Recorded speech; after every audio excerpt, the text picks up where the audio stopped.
A 25-year-old woman has been jailed for 2.5 years after being found guilty of throwing her baby down a rubbish chute in a block of flats in Wolverhampton. Jamin Abdul Rahman was cleared of attempted murder but found guilty of inflicting grievous bodily harm. Well, our correspondent Peter Wilson was at Birmingham Crown Court. Peter, remind us of the background to this case. Well, this all took place last September. I'm sure many people will remember it. Jamin Abdul Rahman had given birth to a baby daughter. 6 days later, she was in this Wolverhampton tower block. She picked up the baby, wrapped it in a black bin liner and then took it to the refuse chute. Now, West Midlands Police have released a computer-generated animation. It's very crude, but also it shows the full horror of what happened to that child falling 44 feet. And what have the police had to say about this case?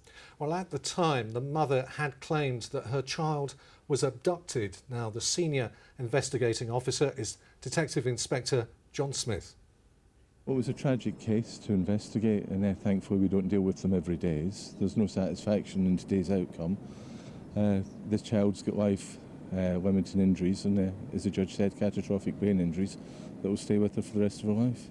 And what do we know about the mother's state of mind when all this happened? She told the court that she wasn't in control of her own thoughts, and it was accepted, and clearly the jury believed that she didn't attempt to murder that baby. She was suffering from a severe form of psychosis, and we've spoken to a medical expert who has told us exactly how rare this type of psychosis is. The vast majority of women with this condition do not pose a risk to anybody. They recognise that they're ill, or somebody else recognises they're ill, and when they're taken into services such as a mother and baby unit or an inpatient unit, then obviously the child is protected or prevented from any harm coming to them. Most of them present with unusual behaviours rather than thoughts of doing any harm to anybody.